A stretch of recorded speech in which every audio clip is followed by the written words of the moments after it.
Giving all praises to the Most Holy One of Israel,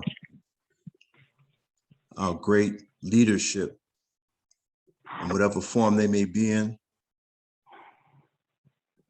our brothers and sisters globally, striving for righteousness' sake. I greet you all with a perfect love. Yom Tov, Shalom, Shalom. Shalom, shalom. Toda Rabah for your attendance in today's presentation given by the Survival and Protection Team of the Israelite Community Vision Council's or ICVC Strategic Planning Committee. We present to you what to do when stopped by law enforcement. A few ground rules before we actually get started, if we could. At the end, there will be a Q&A session, so please be mindful. Please keep your phones or your computers in mute because this is being recorded and we want this to get the best quality. Later on, this will be shared out and we'd love for you all to be able to share this out to your family and loved ones, friends and neighbors. This is going to be some really great information that we'll be sharing this afternoon. With that, I asked Morey Amram to, let me do this portion here. Okay. Our ICVC Survival and Protection Committee, this is once again, the Survival and Protection Committee. We promote Yah-empowered principles, preservation of self, preservation of the family, preservation of our communities, and preservation of the nation through discipline, leadership, and intercongregational wisdom. If you would like to get in contact with us, you can email us at icvcservepro@protonmail.com. And we will move on now. Morey, Bavakasha. Okay. Shalom, shalom, family. I pray that all is well. Everyone. I'll take care of that. Who watches?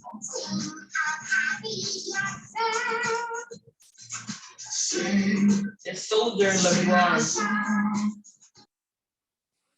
Toda Rabah. We first want to acknowledge Yahweh, for supreme intervention and extend our appreciation to all of our supporters, Toda Rabah, for attending today's presentation. What to do when stopped by law enforcement. Our Survival and Protection Committee operates under the auspices of the Israelite Community Vision Council, better known as ICVC, Strategic Planning Committee. We serve our Hebraic family with outstanding and much needed crisis preparation and response programs. We will continue in sustaining and maintaining a proactive, Yah-conscious way of life. We utilize the vast wisdom of our intergenerational population within communities through literature, audiovisual forms, hands-on demonstrations, and more. The Survival and Protection Team has created a proactive platform for the progressive preservation of our nation globally. We can be contacted at icvcservepro@protonmail.com. Our mission is to provide our Hebraic men, women, and youth in the diaspora with the necessary discernment for effective response, clear and present danger. Hosting events and activities that will enlighten and instill proactivity. Securely remove one's family, community from the detrimental conditions as a collective. Successfully train and prepare all willing participants. Our vision is to bridge the spiritual, mental, emotional, and physical gap between our African, Edenic, Hebrew Knesset or communities. Recognition of our commonality of purposes to serve Yah's will for the survival of life of all creation. Preservation of the nation through discipline, sharing intercongregational wisdom. Preservation of the nation through intergenerational sharing, caring, and experimental exchange. Experiential. Experiential, Yeah. exactly. No problem. Experiential, Kane, Tamshik. Continue, Ivy. Okay, now I'll read this portion. Now, just before we really get into it, I just wanted to explain our color scheme in orange concerning what to do when stopped by law enforcement. This, we don't want to, some of the information that we share, some of the questions and comments that may come on may bring up some feelings, but we should process those feelings. If we have those feelings, it's your right to have those feelings based on your experience in this situation, or knowing these kind of experiences that friends, family, or loved ones in the community have experienced as, you know, while being stopped by law enforcement. We know that it's occurred many times in our history. It's almost as long as I've been alive. You know, I've read in the paper, heard on the radio, television, you know, situations that occurred. We, you know, I don't even have to go to the list of names of different people we know that were, had some really bad experiences when stopped by law enforcement. But the purpose of this presentation is to address that, but also by the end of this presentation, we'll have healthier ways of getting through this, of healing through this. This is about healing. It's about feeling, but it's also about healing. Now, like I said, I chose this orange. This orange is a healing color. So we are what we eat. And as you can see from the different visuals that I have on there, that we eat through the mind, we eat through words, we eat through images. You know, we know historically, spiritually, biblically, that eating the wrong type of fruit and what that can bring. And so presently, we are what we eat, and it's obvious, and we're trying to heal our way back into, through eating the right things, to taking in, ingesting, digesting, and manifesting those things that are going to make us healthier. Orange, it's a vibrant color that attracts the attention of the surroundings. It's associated with joy, sunshine, and the tropics. And it represents enthusiasm, fascination, happiness, creativity, and determination. Orange trees are a symbol of love. As you can see, the quote down here says, "Nothing great was ever achieved without enthusiasm." So we're going to have enthusiasm to get through what was fed to us and has damaged us. And as we heal, these things will fade away. If I could, I'm going to start off by reading this, but I would like our esteemed brother from Ghana, Prince El Ram, who's also part of the committee as well. And Toda Rabah for your initial reading, Moreh Amram. Prince El Ram, the next slide, I would like for you to read that one. Okay. Now, just to start off, we're going to start with a brief history of law enforcement in the U.S. And the American police force has existed in some form for more than 350 years. In fact, over 350 years, really. In fact, the first law enforcement groups were formed before the United States declared independence from Great Britain in 1776.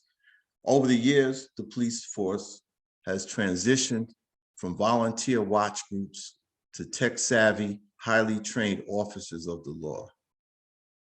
And we'll discuss that a bit more as we move on. Prince.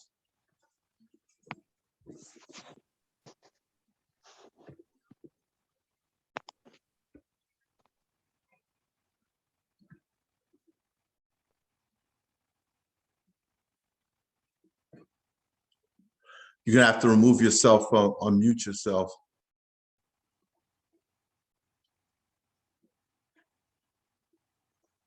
And I may have to do it for you. You'll see.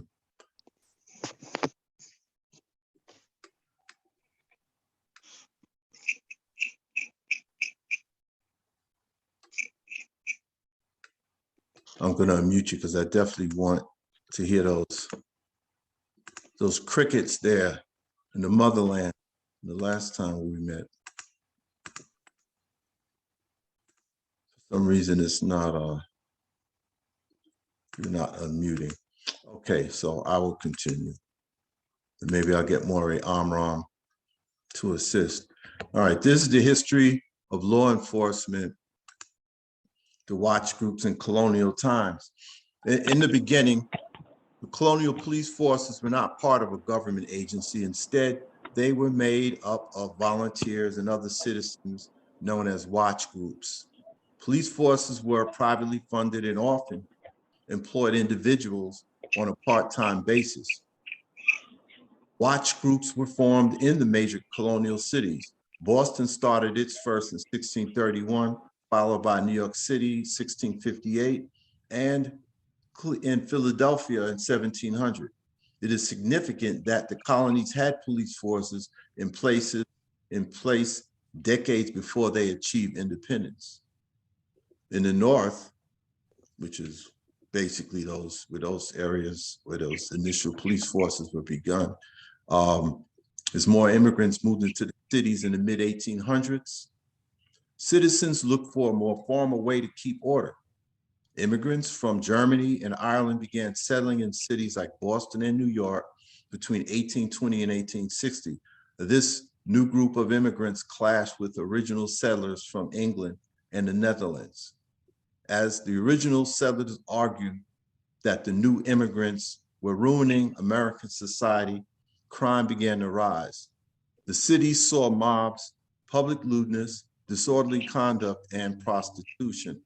Now, that does sound familiar, I would think, to all of us. And like I said, please be mindful of this. You're going to take notes to remind you of questions you might ask or the comments you want to make later in this presentation during our Q&A.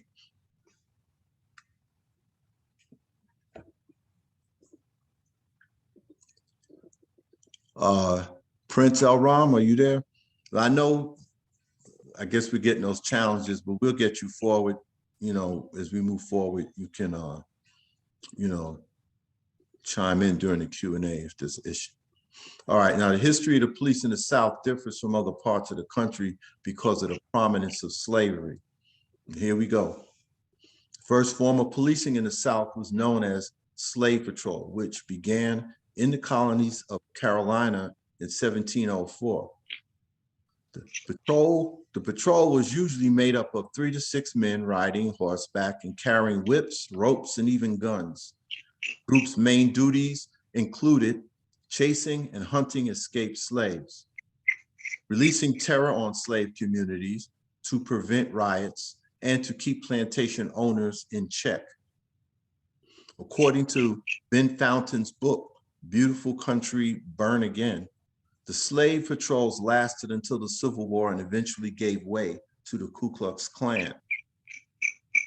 Now, some people may be familiar with this, but for those that aren't, you know, there's a pattern here, and there's a reason why I'm sharing this information with you. One moment.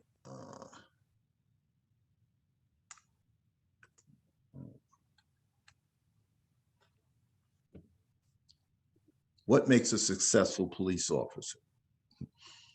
Because of the critical role modern day law enforcement professionals play in their communities, it is important that they have the right personal characteristics as well as professional qualifications.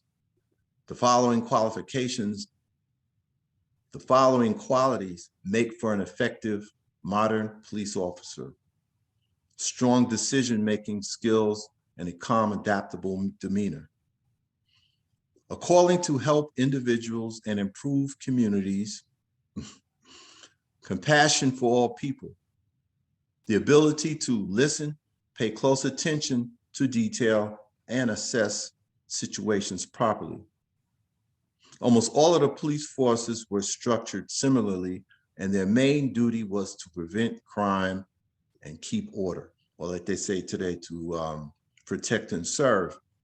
But we understand that in this situation, let's go through this point by point. Strong decision-making skills and a calm, adaptable demeanor. How do you deal with people you don't understand or have prejudged their behavior and character? So this would definitely create a conflict in our community. And as it says, as the history of slavery in the South, basically, they looked at us as property and those that they could own and control and intimidate. So that's the type of decision-making that they came to deal with us. However, when you look at the behavior of how your next door neighbor, if you know your neighbor or they're a similar character, similar culture, they're going to, of course, they're better understanding them, they're more familiar with them. The next one, a calling to help individuals and improve communities. If we don't live in those communities, how are they actually going to help? You know, that's pretty obvious. Compassion for all people. So we started out on the back end of that, having compassion. Because once again, we, based on our skin tone, based on the language barriers, based on the conditions that they put us in, there's no compassion, very limited, if any. The ability to listen, once again, how are you going, if you don't understand, what are you listening to? What are you listening for? Pay close attention. That didn't happen. To detail and assess situations properly.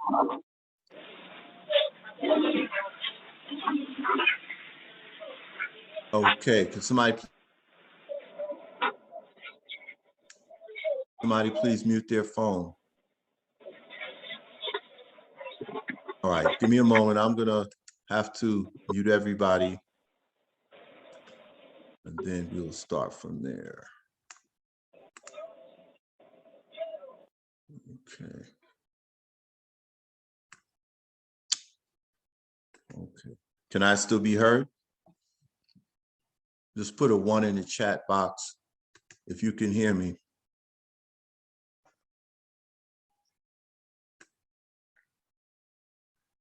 Toda. All right.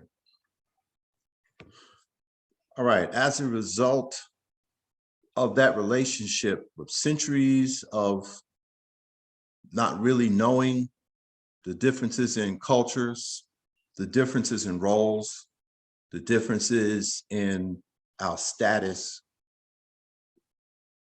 For us, the experience with the police have been completely opposite for the most part. Now, I can say in my personal experience, I've never really had a severe experience with the police, but as a result of, I've been driving, I see those flashing lights and they bring up feelings of anxiety, uncomfortability, even though I know I didn't do anything wrong.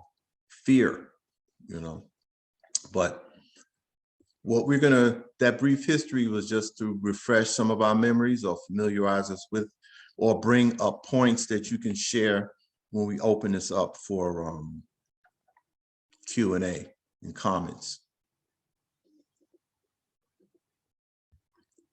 What we're gonna go through now, maybe I could have, I don't know if Prince Elram is still with us or not. But what I would ask is, could Morey Amram what I'd like for you to do is if you could read this portion here. Now, once you've been pulled over by the police, Okay. these are the suggestions. Okay. Okay. That's clear enough for you? Okay, I see it. Okay. What to do when what to do when pulled over by the police. 1, your rights. Both drivers and passengers have the right to remain silent. If you are a passenger, you can ask if you are free to leave. If yes, you may silently leave. How to reduce risk to yourself. Stop the car in a safe and as quickly as possible.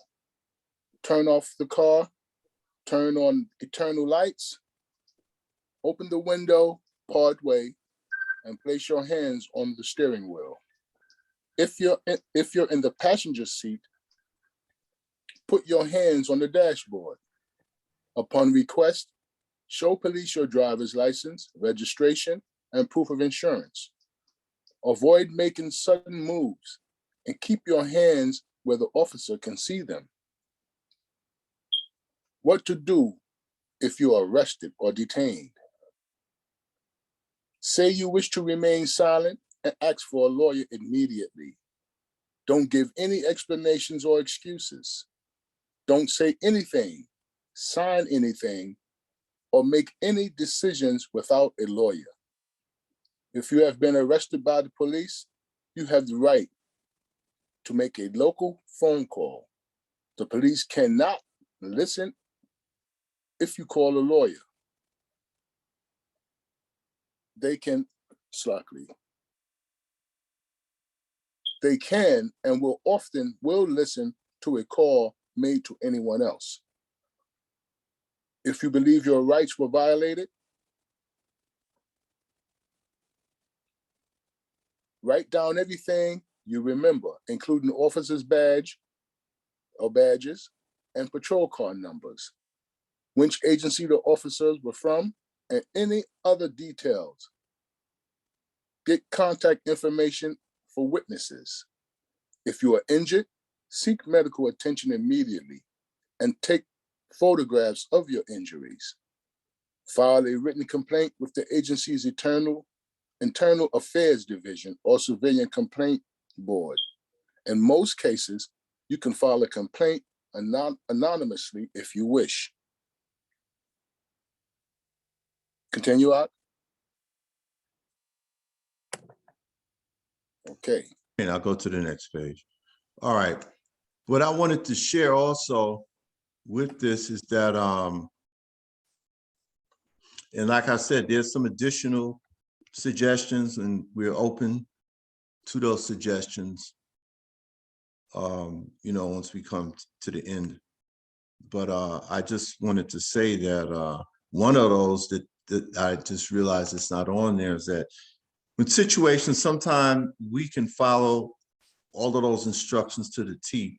And what ends up happening is that just because of the spirit of that officer that may be there, for whatever reason, that he's not hearing that we are being compliant,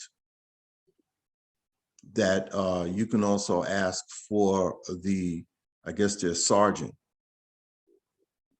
if he's not hearing you, so that's something to consider also. And like I said, we're open to suggestions, and what we'll do once we complete this, if anyone wants to take a snapshot of any of the information that's on here, once we end, just ask, and I'll go back to that page, like that list that we have there. Okay. All right, please continue.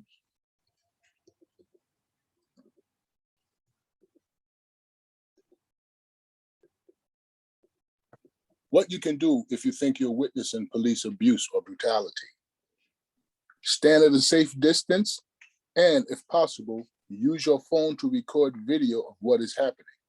As long as you do not interfere with what the officers are doing, and do not stand close enough to obstruct their movements.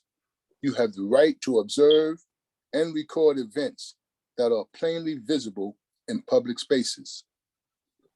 Do not try to hide the fact that you are recording.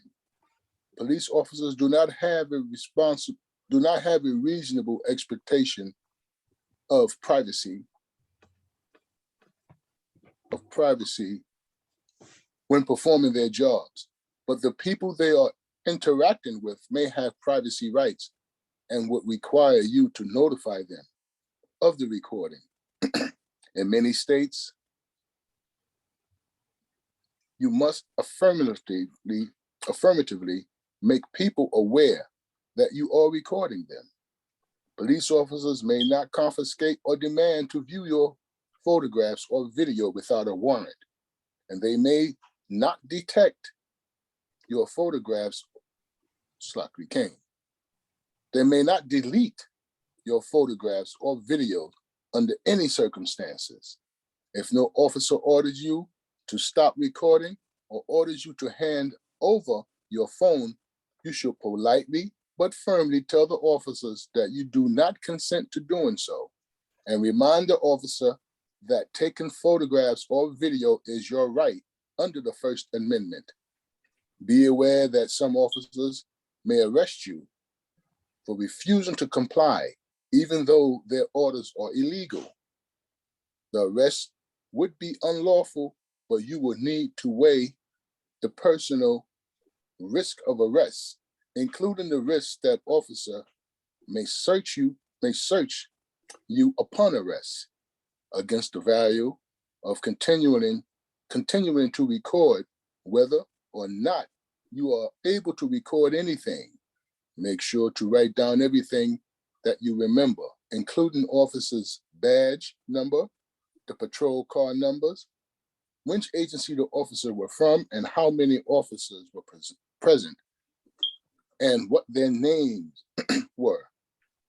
Any use of weapons, including less lethal weapons such as tasers or batons, and any injuries suffered by the person stopped. If you are able to speak to the person stopped by police officers, after the police leave, they may find your contact information helpful in case they decide to file a complaint or pursue a lawsuit against the officers. Okay. Okay, I'll read this. What makes a successful police officer? If the police come to your home, you do not have to let them in unless they have a warrant. Ask them to show you the warrant. Officers can only search the areas and for the items listed on the warrant. An arrest warrant allows police to enter the home of the person listed on the warrant if they believe the person is inside. Excuse me. Even if the officers have a warrant, you may remain silent.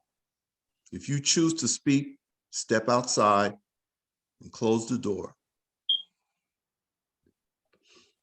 If you are arrested, do not resist arrest. Say you wish to remain silent and ask for a lawyer. If you can't afford a lawyer, you have the right to free representation.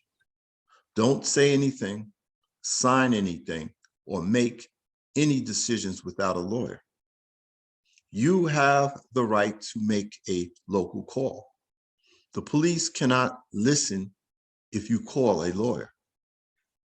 If you feel your rights have been violated, as soon as you're able, write down the officers' badges and patrol car numbers, which agency the officers were from, and any other details you remember.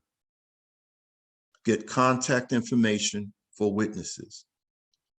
If you're injured, seek medical attention immediately and take photographs of your injuries. File a written complaint with the agency's Internal Affairs Division and Civilian Complaint Board. As you hear from these last two slides, the key word here is take notes, record as much as you can, write it down. It's very important because this is definitely a very traumatic experience can be for one, or an entire family. And if you don't take it down later on, once you calm down, you still may not even remember it, because sometimes that's a defense mechanism our body has to block traumatic incidences. So get it in writing, record it if you can. All right, this last portion here, like I said, the purpose of this presentation is for empowerment. These are proactivities that promote serenity, healing, and focus before, during, and after these kind of situations. So some of the suggestions that I offer to you is prayer. Prayer is very important. You know, our culture is about prayer. It's about connecting with the Most High to give us that protection, giving Yah's righteous people, Yah's creations, protection. So prayer, it's a form of spiritual empowerment. If you have a favorite psalm or proverb, if you need to say it out loud or even in your head, do that. Now this, like I said, is for before, during, and after, because for some people, this can create like PTSS, or post-traumatic slave syndrome, or what soldiers go through after a traumatic event in times of war. So these can help you, even if you haven't approached it, or maybe you still have you don't sleep well as a result of your experience. Some of these suggestions you can, I would suggest that you look into. Meditation, redemptive sounds, calming sounds of nature. I have on my stations African meditative music, and it's very soothing. Yoga, integrative wellness. Integrative wellness, what that is I just so happen to be a integrative wellness and life coach. In doing that, because there's 4 parts of us that make us whole. That's the spiritual, that's the mental, that's the emotional, and the physical. So the different, if you have to go speak to your rabbi, speak to the Kohanim or your priests, or speak to somebody in your family or someone that you can confide in to share. It's very important that you share what you're going through. There's a saying, problem shared is a problem cut in half. Holy concern, what they call here, that's exercise. You get out there and run and burn it off in just to bring yourself down. Decrease destructive social media energy. You can, I have an app, I keep saying, I just learned to ignore it, but I have to get rid of it. It's called Breaking News. And since I've had it on my phone, everything that pops up on that thing is, it's never any, there's nobody takes cats out of trees anymore. No one walks old ladies across the street. There's always something violent that's occurred. So we need to monitor ourselves and our children and being bombarded with constant negative, destructive messages. As we said in the beginning, we are what we eat. It would always have us on edge. It'll just, we'll be uncomfortable. We have difficulty sleeping.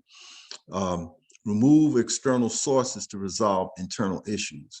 And what I mean with that is that drinking and drugging, there's another saying that someone shared with me. They said, if alcohol is the answer, what is the question? So when these kind of situations occur, drinking behind them do not help. Journal, putting things in writing, So you can see that, you can revisit it. And so we don't blame ourselves, because that's part of what the environment that we're presently in here and globally. So don't think that just because it's not just the United States, law enforcement in different forms can create some negative behaviors. That's what we're focusing on. Not saying that all law enforcement personnel are all bad. However, we've had such a history, and it's been with such longevity, that these negative behaviors have been, or actions have been put out there against us, that we basically, some of us just get comfortable, used to it, and that's not a good thing.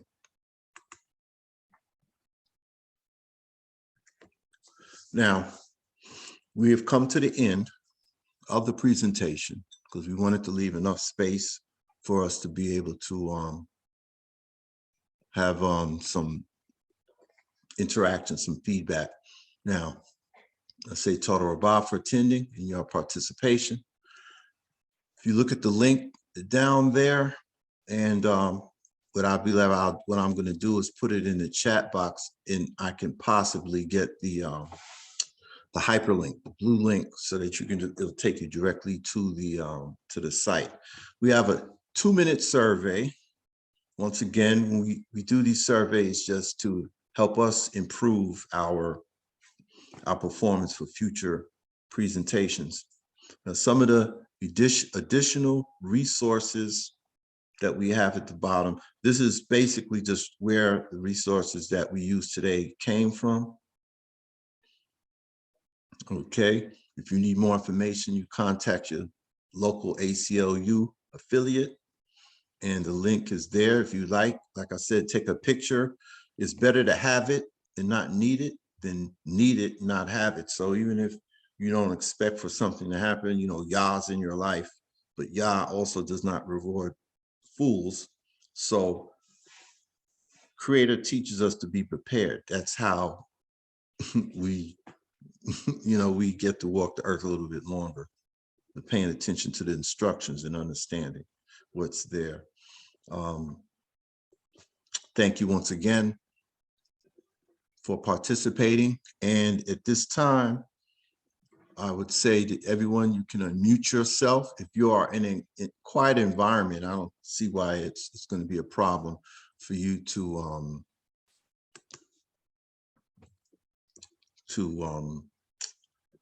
unmute yourself. So if you have a question, also you can by a show of hands, we can ask, you can do it that way, and we will get you. All right, somebody's moving fast. Let me see, let me move it over. Okay, one moment. Okay, that's Lamont. Welcome, Lamont, thank you. AKA, I didn't get your whole name, but okay. Can you unmute yourself? Yes, I can. Shalom, everyone. Total Rabah. Oh, How's shalom. it? All right. I was a former school police officer, and we were trained by the Philadelphia Police, or so I say, the part of the sheriff department. But this was 18 years ago. And like you said, knowing the history of the badge and how it started with the plantations, also with the colonialization of scenarios, where our education system is based around this also as well. When the parents came out of the schools and out of the communities, and you birth a younger generation without not just a fundamental education, but a sound home, mind, and spirit set. So we face this. So like you said, if there's any innate fear, and officers are going to sense it. I'm gonna tell you that now. They're gonna sense when you're troubled, if you stop by them on the highways and such forth. Because I've been stopped on the highways going on 95. And knowing that how Virginia is, and it's something, but just being able to remain calm, speak when spoken to, and answer what you need to answer, nothing else, it allowed me to get what I need to go about my business, receiving whether it's a fine or not, no points. But it allowed me to have not that fear, but just trusting Yah that he's gonna get me through. So the points and tips that you put out there is prominent. Everyone should take a page and some time to really review those slides like you're suggesting. And it'll help you learn how to conversate. Like you said, get a lawyer. If you know someone who's a lawyer, seek their advice. Always have that number in hand if you are stopped, like you were saying. This, because I did study, business law, and it is relevant to law enforcement also as well. Understand it, and it'll carry you over. That's all I also want to express.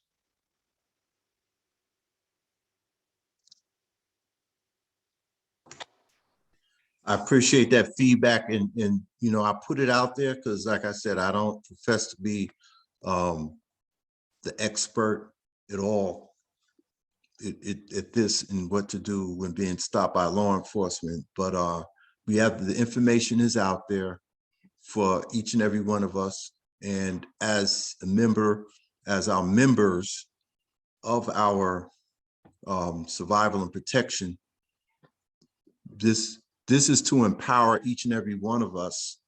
And this takes down the anxiety when you have a better understanding of exactly what to do, especially, for our males. But now it's been, unfortunately, in present day, due to the demasculation of our brothers and sisters, our brothers, and our defeminization of our sisters, it's there's a lot of confusion going on here.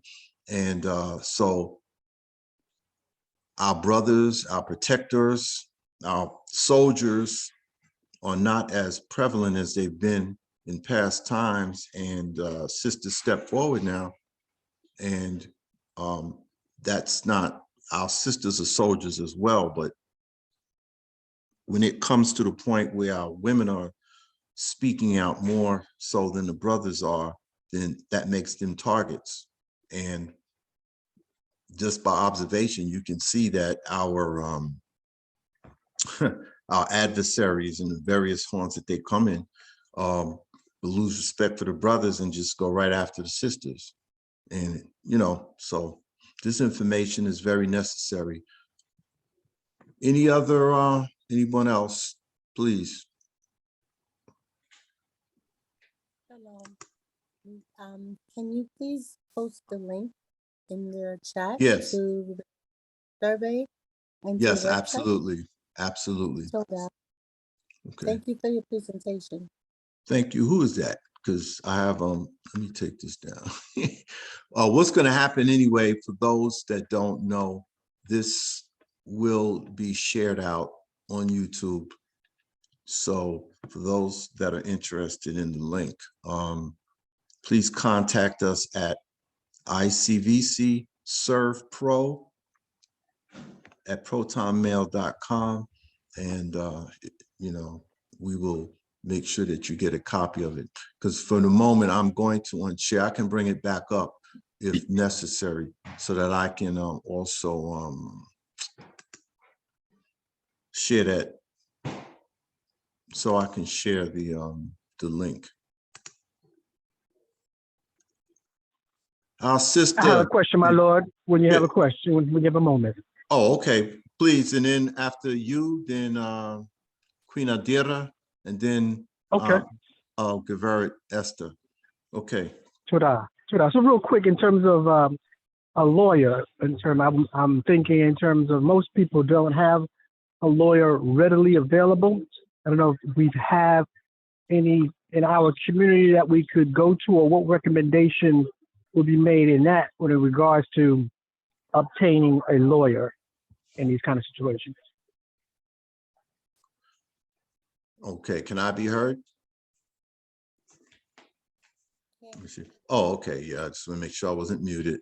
All right, I would say too that two suggestions. One, right now, and it is great. Well, let's deal with our community first. Yes, I do know ICVC has created a Black Book, and in that Black Book, it lists the various services, and we may want to reach out and when Queen Adira comes on, maybe she can speak further to that. The Black Book list of various businesses, and I'm quite certain that we do have attorneys that are available. Also, what I do have personally, I've had it for some years now, and prayerfully, I won't have to ever use it. I haven't had to use it yet, not for this situation. And that's the Legal Shield. There are various those prepaid legal cards for some people, you know, so there are various forms. Yes, it's better to be prepared and then not need it, you know. So with that, Gavetta Rabbani, Queen Adira. Shalom. It was a wonderful presentation. Thank you so much for your time and your dedication. I think that this is such a much needed educational tool in our communities right now. So I really, really appreciate all of you for your hard work and your dedication. Just wanted to make sure to hop on and ask. Well, the first thing about the Black Book. The ICVC Strategic Planning Committee is a coalition of different committees, and the Black Book Business Directory was one that I thought that, you know, we absolutely needed in our community.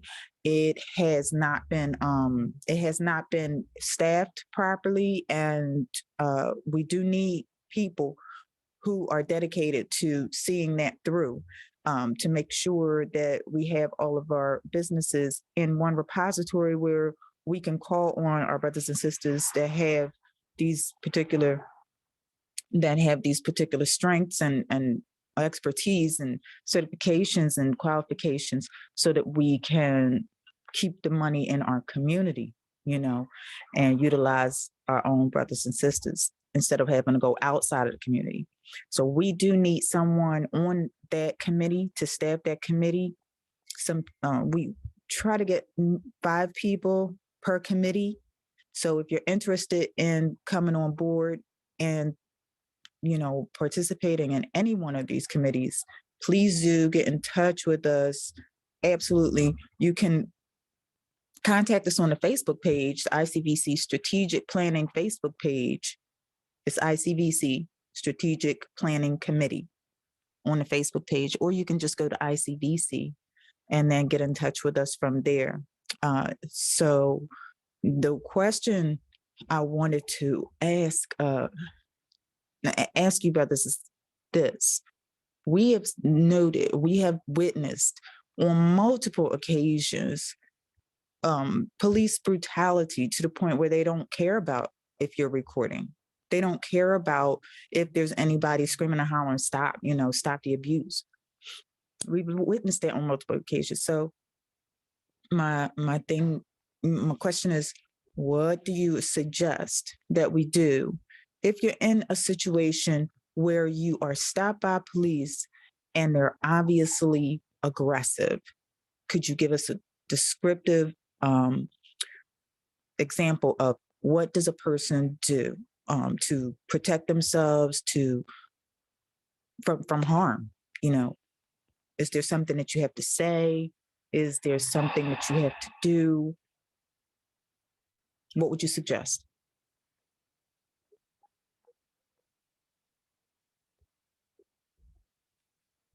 You're muted. Okay, great question. I would like to, if he's able to, that Brother Lamont or Brother or Aklev, would you be able to address that? Well, when you do run across officers that are like that, and you're recording, remain calm, get to a safe distance place, record as much as you can, like he said, you know. And if you can get hold of a sergeant or have someone else also record who's in a safe distant place, always record everything. Because now your life is in jeopardy if you happen to be witness, especially if you know that they are aggressive officers. So you must get at a safe distance, you know. Common sense, I will say, is something that most people are afraid to use nowadays. Like you need a degree to have that, but you don't. Your safety comes first. Especially if you walk up, you don't know the whole story, but just get yourself to a safe place. And if other people are recording, get with them. Get as much information from them, what they seen. Because now you got all witnesses. So But what about these, the victim? the victim, well, like I said, we seen the scenario with George Floyd. You know, I mean, it's sad that I have to use his name in the case. This was modern day. This wasn't Rodney King. But the victim, you know, there's a reason why things happen. You know, if I have to put it as simple as I can with that. But you have to now take in mind your life. How do you value it? You know, is it something throwaway, especially if you didn't come from the whole story? Like I said, I've been stopped plenty, you know, times. I remember me and a friend of mine were walking. I go back to my teen years, for instance. Undercovers. This one, the drug scene was really big in Philadelphia with the, you know, the JBM and such forth, the OK Corrals, Jamaican Shot of posses, and all these things going on in the mid 80s. And so NWA was out at the time. I remember singing this song, Fellatio the Police. So the undercovers are riding by and I'm singing a song. I look in their direction. Oh, they got heated, got out the car. Me and a friend are walking. What did you say? Nothing, I was singing the song. They didn't want to hear that. Slam on the hood, search and everything else. Man, what are you doing? I'm running my mouth, which was, you know, because I felt I'm being violated, my First Amendment and such forth. My friend like, just chill out. I'm like, no, I shouldn't. So these guys cuffed me, put me in the back of the car, robbed me around with the window down, my head out, looking at all the neighborhood drug dealers that they know, trying to look at me like I'm a witness. But the thing getting is people know me. Yeah, they took me home and, you know, at that time, being young and hot-headed, didn't quite understand. But as I grew, started reading those books more. And then I became a school police officer, you know, just dealing with our youth, wanting to help protect them. It showed me something, like even the men amongst that, people like, why didn't you stay? I didn't want to feel like I was part of the plantation system. I didn't want to value our children as a piece of property and throwing their lives away. You know, we're searching for weapons, drugs, anything that they come through the door through those metal detectors. And the scenario was us against them. And I'm looking like, how can you say that? They us. That's our future. It's not us against them. How do we redirect them? And all these things flashed through my mind. And at the end of that school year, I asked the principal, when do we hold the parents accountable? Every adult in the room looked at me with silence. I was public enemy number one after that. Because I asked a question that no one had, with all those degrees, had an education answer to. So I'm like, the system is a failure. All these educated people making all this money, all these people talking about us against them, I didn't want to be a part of that. My common sense kicked in before I worried about a paycheck kicking in. You know, I thought like, what about me? How I'm going to feel? Because half these children, I know their parents. I remember. So back to the end, just safety comes first. Always use it, all right?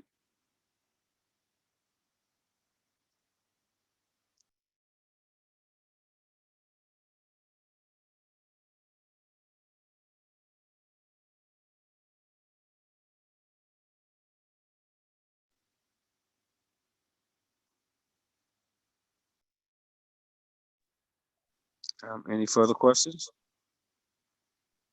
Yes, I had a, well, I want to thank everyone. I want to thank you for this presentation because it's really needed so much these days. You know, we've got violence, a lot of violence, a lot of crime all over, no matter where we are across these United States.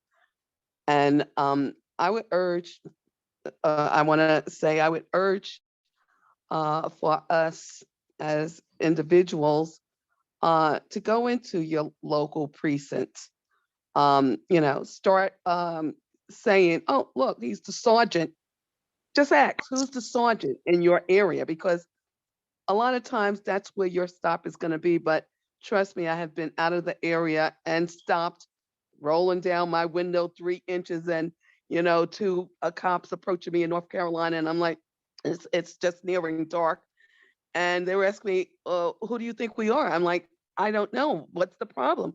And once I feel at ease, yes, then I felt better able to go and, you know, be more receptive. But right up front, you immediately, you know, stiffen.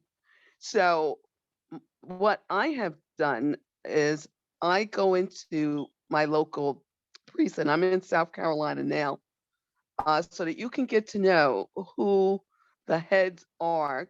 They have cards, they have business cards. Ask for them, so that you can know. Well, listen, I think we should get the sergeant on. You may be in a place where you don't have that information, you know, because you're traveling. But for your local area, go into your local precinct and find out who the top people are, who your sergeant, who's running that precinct, and get the business card. And you know, let them know. Listen, I live right down the block. I've been here for 35 years. Open it up, because it's not a bad thing to whip out a name and say, perhaps we can get Sergeant whatchamacallit here. Right away, it starts a whole new train of thought. So, and I know we don't like to go into these places because, you know, it's not a good place, but it could give you an edge, that people know that you're an upstanding student, a citizen.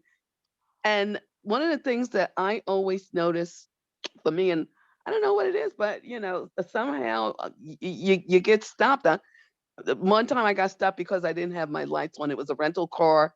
I thought it was on. I said, "Oh, it's a rental car." I thought I had it on. It wasn't on. Just explain yourself thoroughly. Find out the reason why as calmly as you can. But this information is excellent and much needed. You know, before all of this happens, try to get your legal team or find out who you can call. Another thing I did on a stop, I immediately got someone on the phone. They were on speaker. I said, yes, try to remember where you are. I just passed mile marker this, and I'm on I-95 heading south. So try to always keep your bearings, because um, so that you can have someone that you do know that it knows what's going on, because it could be you could be taken much further away from there if you are arrested or detained. But I just try to diffuse, because I'm so in a state of fear. I'm probably very calm. I'm like, you know, not moving at all and just waiting until you can feel the levity reduce, because it's not an easy thing when you're stopped and you're approached by, you know, people who are armed. So I want to thank you for this, because it makes me again try to put some other things in place, because there's a lot going on in these United States. And again, Toda Rabah for piquing my interest, and getting me back on target to make sure I have things in place while I'm out there traveling. Toda Rabah.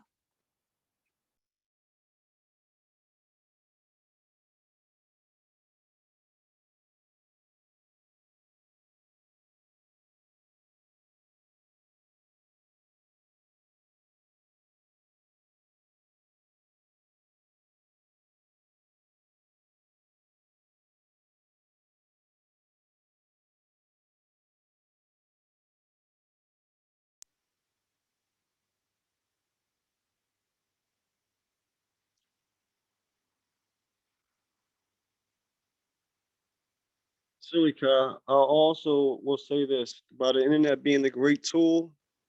You will find that every precinct has a Facebook page listed with all their officers.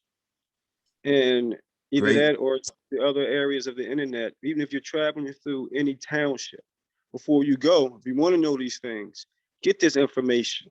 Use all these tools that are at our beckon and alleviate yourself of half the problem, because you notice, especially if you're going through these townships, like if you're used to driving long distance or you're flying into a city or wherever you're going in your travels, using all these tools will help you. You know, like she said a million times, if you're comfortable in whatever situation, whatever space, you're gonna do that. I've learned one thing: the more you trust y'all, the easier you're gonna walk. And Absolutely. yeah, because I work with children still, you know, as a football coach in our community. Mm, And by getting to go to those districts and taking the children to meet the precinct over, because I'm over here by the 12th district in the southwest area of Philadelphia, where there's high crime area and violence going on. But through the blessings of Yah, through my travels, he's covered my steps. He cleared the path for me, whether by foot or vehicle, and I travel. So those things help me out. Because I know that these officers are always searching no matter what. I volunteered at one time as a youth aid panel member. So all those tools of studying those law books and still using them to my calling, not to the system calling, but to be able to guide me. And I implore everybody, get a book. You know, we can go on this, and once again, this internet, them Google Play stores, a lot of them books in there are free, get samples, do your research, prepare yourself, as you were saying. Always stay prepared, people. It's going to help you. Toda Rabah. and of wonderful words. And I just want to thank you. I put it in the chat box to thank you all. This is very constructive. I muted myself and I didn't realize what I mentioned prior to Brother Lev, the fact that when I was in my 20s and, I was invincible, I knew everything.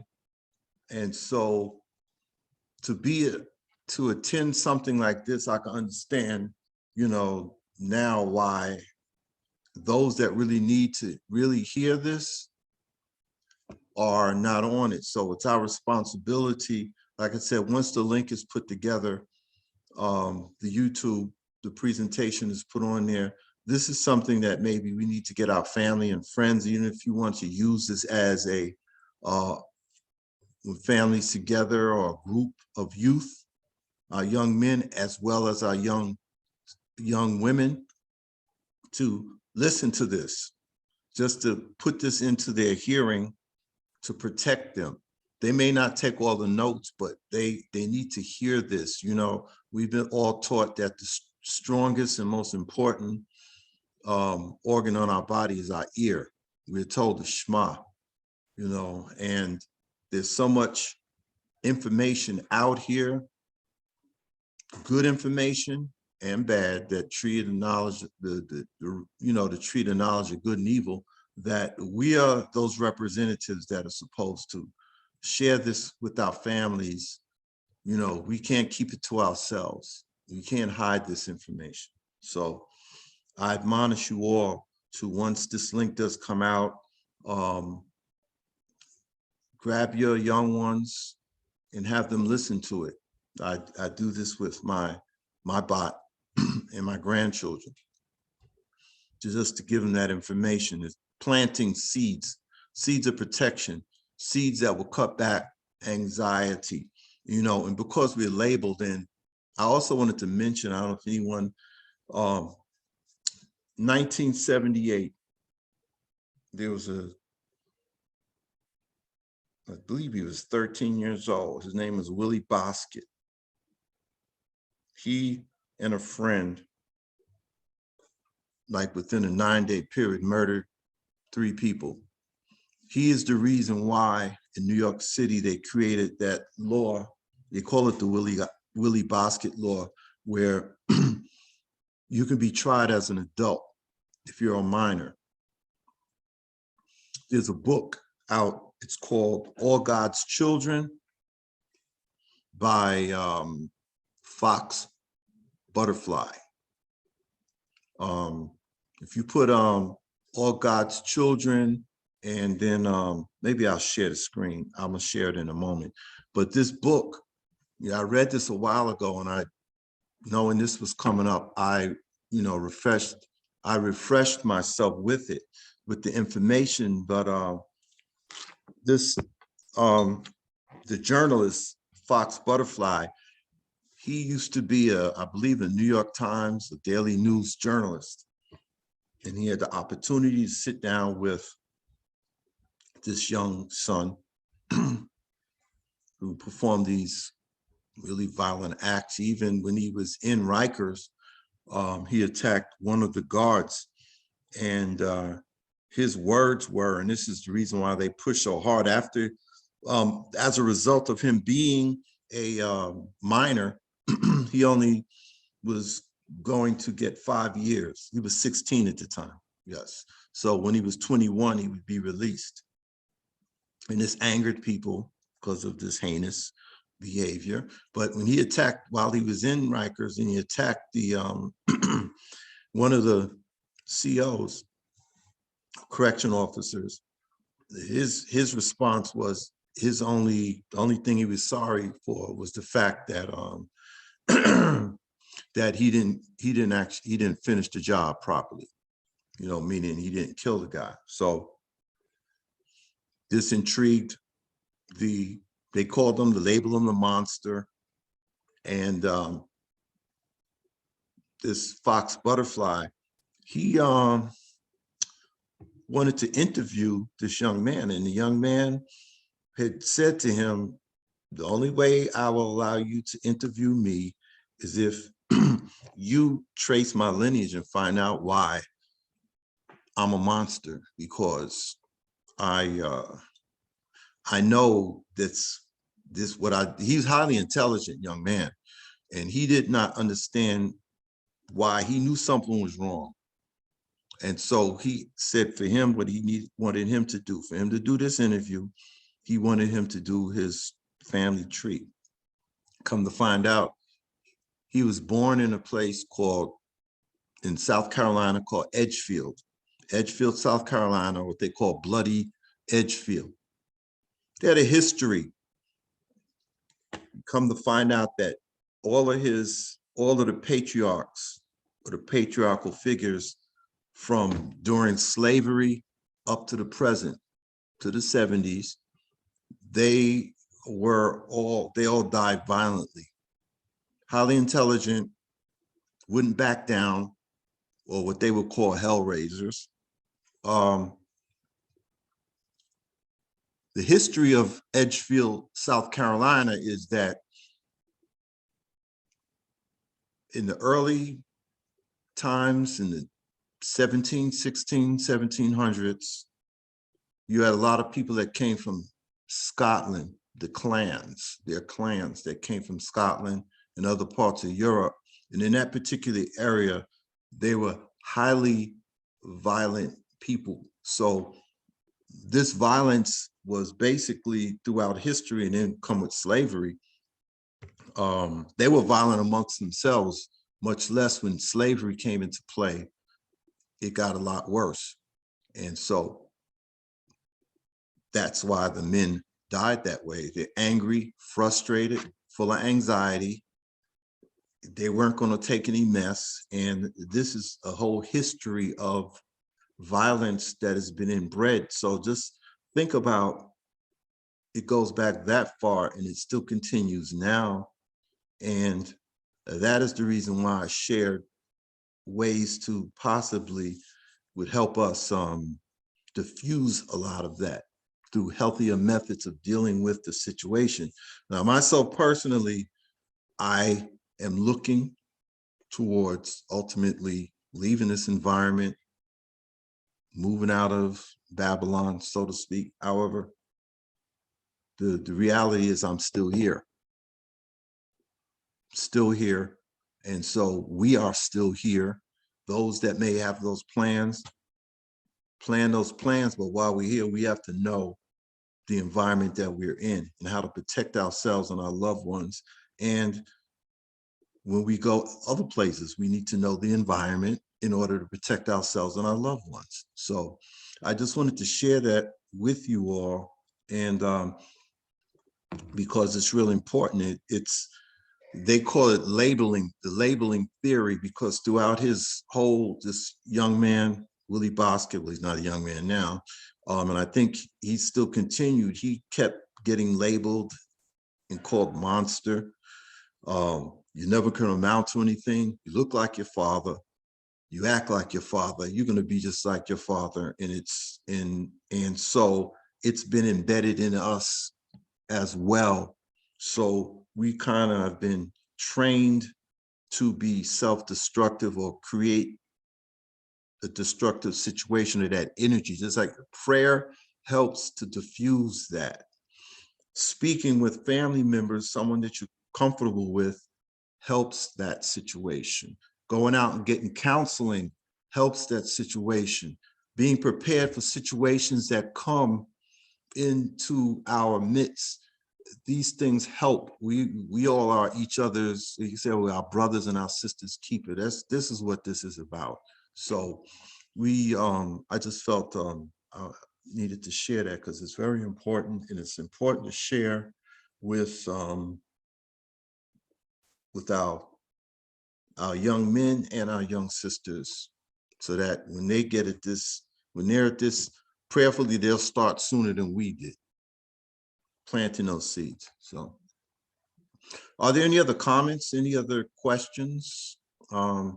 Oh, one more thing, I must apologize. I don't know. It's been a certain kind of day today, and my survey is not coming up. And I had prepared it and planned it. I even had the link and everything ready, but it just didn't come up. But we're gonna still keep working hard at doing this. And I'm gonna get better. We're gonna get better. Or if there's someone else out there that I need to help me and put the link together prior, that would be greatly appreciated. So I'm putting it, I just got through saying, ask for help. So I'm asking for help too. So, because that's frustrating as well. And with that, once again, I'm going to give a moment of silence.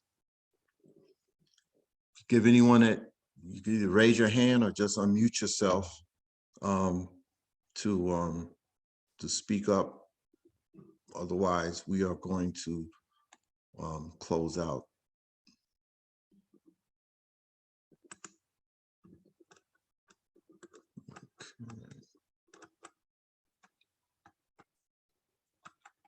Okay. What I'm going to do, Toda Rabah Nasira, for sharing the information I was speaking about. Toda for all the remarks. We do our best in our committee, our survival and protection. We take it very seriously. And what will we do? Because we love our people. And we do this, we serve Yah, and this is how we express it, to protect each and every one of us. Okay, we said peek inside, okay, yeah. All God's children, the Bosque family, and the American tradition of violence. Yeah. I said butterfly, right? It's Fox Butterfield. Okay. This is considered by many to be the most dangerous inmate in the history of the New York penal system. Willie Bosque is a brilliant, violent man who began his criminal career at age 5. His slaying of 2 subway riders at 15 led to the passage of the first law in the nation, allowing teenagers to be tried as adults. Yet sadly, Willie is not an aberration within the Bosque family, but rather the latest. As like I said, as I mentioned, you could look it up, to put in there, I guess you put Bloody Edgefield. Some people that might have family in the Carolinas might know about this. And so yes, Toda Rabah for the sharing of information.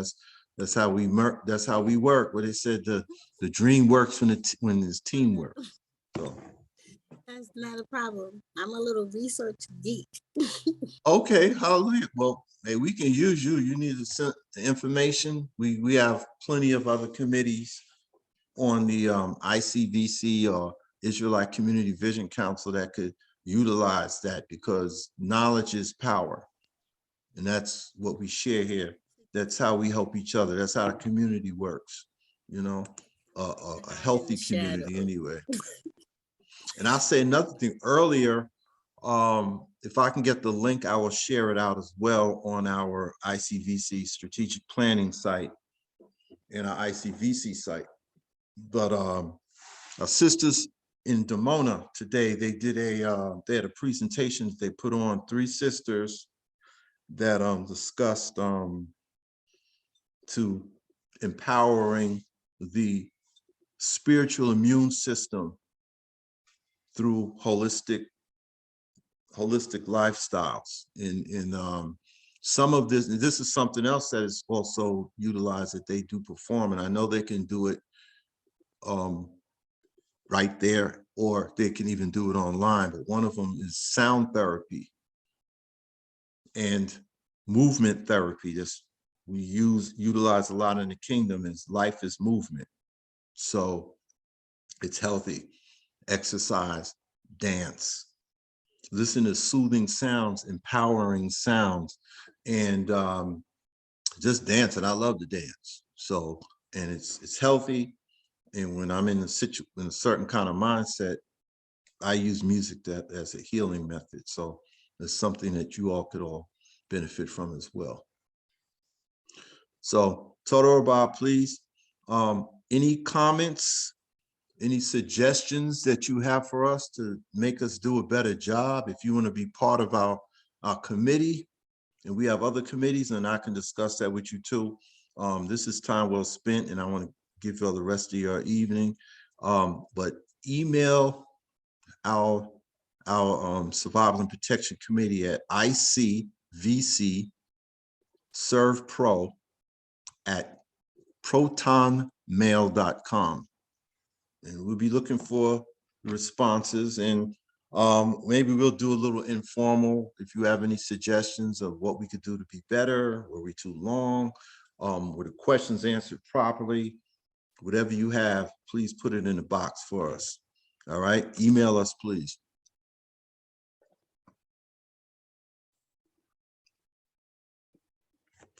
Okay. Oh, okay.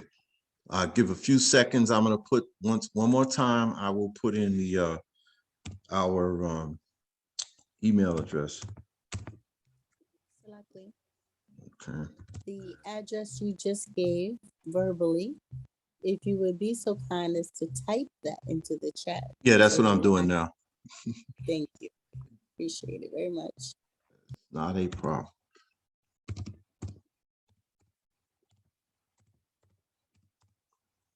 And just for y'all to know, also the other committee that we have members here on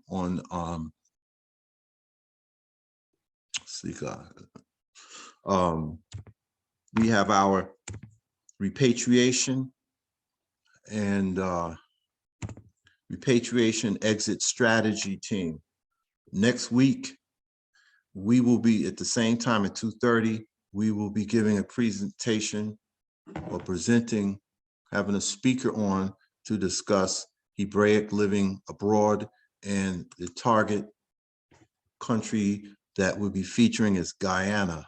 So please come on out, visit the ICVC strategic planning site, and you can see a lot of our activities as well as other activities.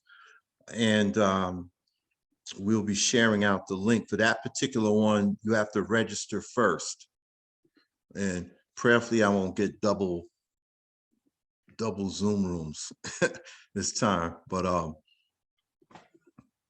reach out, any questions you have, and we have your email. If you send us an email, we'll send you the link that way as well. ICVC servpro@protonmail.com. Total about. With that,